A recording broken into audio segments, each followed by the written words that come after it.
Good morning po. So, ang topic po natin ngayong umaga is all about sa forms designed for assessment results. So, itong mga forms na to, ito yung ginagamit, iba't ibang forms na ginagamit sa pag-conduct ng assessment. So, before that, dumako muna tayo sa ating learning objectives. After reading this information sheet, you must be able to identify the different forms designed for assessment results. This information sheet deals with the forms needed to record the assessment. Nandun na din yung salitang record. Record. After gathering and making assessment decision, you are now to prepare the records of assessment results. And next is, why are records important? The conduct of competency assessment need to keep records for a number of reasons. This includes requirements of competency assessment of TESDA policy and procedures. So, record ito base sa rules at guidelines ng TESDA. Kailangan din sundin yung tamang proseso para masigurado na legal at valid yung lahat ng ginawa. Kung walang records, mahirap na patunayan na sumusunod ka sa standards nila. So, number 2, providing statistical information.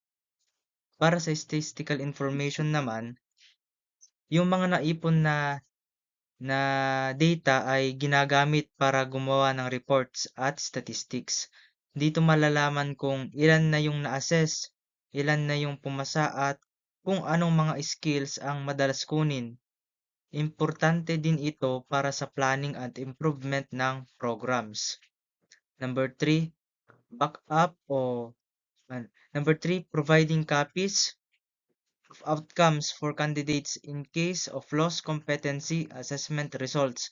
Ito na yung backup o yung duplicate or yung copy. Kung sakaling mawala o masira yung original na competency assessment results, summary o CARS na binigay sa candidate, pwede silang humingi ng isa pang kopya mula sa records. Ito yung magsisilbing proof na dumaan sila sa assessment at nakuha yung result. Next, number 4, providing data for review of competency assessment process.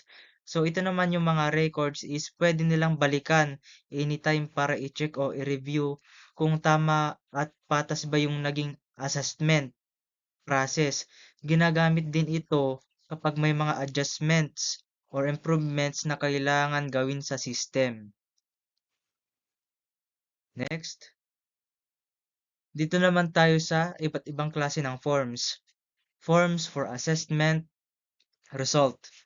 Rating sheets refers to a document that contains specific questions or activity developed from the scheduled assessment and methods and the conditions under which the assessment evidences are recorded. Bale, ito yung document na naglalaman ng specific questions, activities, o criteria na gagamitin sa assessment. Halimbawa, dun sa rating sheets, yung nilagay dun is, for example na lang sa qualifications ng beauty care, prepare the tools and materials, ganon. Kung na-prepare ng trainee ng maayos or ng candidate ng maayos, i-check nung assessor na nakaprepare siya. Ganun yun. Next is dito din nakasulat yung conditions kung paano gagawin ang evaluation. Dito directly isusulat ng assessor yung mga evidence at scores habang sinusuri ang candidate. Number 2, competency assessment result summary. Refers to the consolidated assessment decisions made by the competency assessor which indicates the overall performance of the candidate during the assessment process. Ito yung summary o yung whole or yung kabuuan ng desisyon ng assessor. Dito rin makikita yung overall na performance ng candidate kung sila ba ay pass or failed, kung sila ba ay competent or not yet competent. yung candidate natin. Ito yung official document na karaniwang binibigay sa candidate pagkatapos ng exam. Next, number 3, Registry of Workers Assessed and Certified, RWAC, refers to a record that contains the document or the documentation of the result of assessment as a basis for national certification. So, ito yung magiging basis para makagawa ng NC or National Certificate. Ito yung master list o record ng lahat ng taong na-assess at certified. Dito rin na-document lahat ng results at ito ang magiging basehan para sa pagbibigay ng National Certificate or NC. Ito din yung official record na kinikilala sa ibang bansa or nationwide. Next is number 4, attendance sheet. Refers to a record that contains the list of candidates are present during the conduct of competency assessment.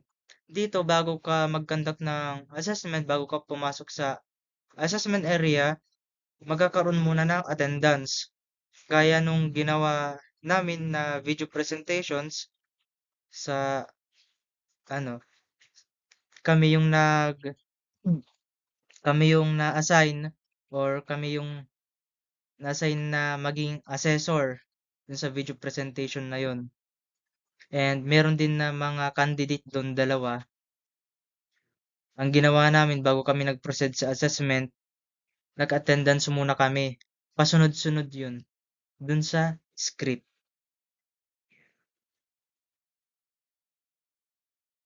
Next is the rating sheet. Ito na yung halimbawa ng rating sheet natin.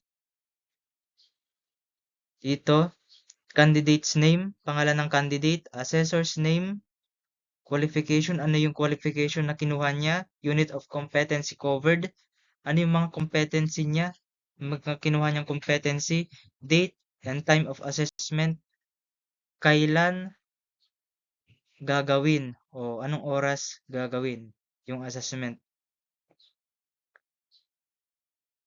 Next is, ito naman yung halimbawa ng competency assessment result summary. Ito na yung summary ng kabuuang assessment kung saan parang ganun din nakalagay dito yung candidate's name, assessor's name, title of qualifications, kung ano yung qualifications na kinuha nila, assessment center, saan sila nag-assess or nag-conduct ng assessment. And dito, i-check kung sila ba ay competent or not yet competent or satisfactory to not satisfactory. Then, yun.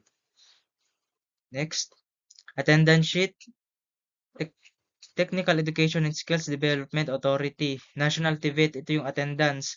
Dito sa taas, sinusulat yung pangalan ng assessor, ay yung pangalan ng assessment center, rather, kung saan sila lugar nagpa-assess or nag-conduct ng assessment. At sa names, dito ilalagay yung mga names ng mga candidates and together with their signature.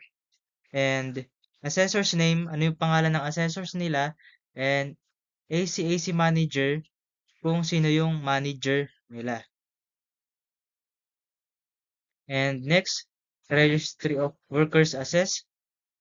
Dito yung region, kung saang region, yung province, last name, first name, middle initial, yung birthday, yung taon, kung ilang taon na, yung age, client type, complete address, gender, educational attainment, training completed, kung nag-attend ba siya ng mga training, and institutional, school, kung saang school, company, yung assessment center, sector, kung anong sector sila, type of certificate, NC or COC. Then, total number of assessed, kung ilan ba yung total number na kanilang na-assessed. And signature and competency assessor. Name, assessment center, manager, or ACM. So, ito yung halimbawa ng ating registry of workers assess. And thank you.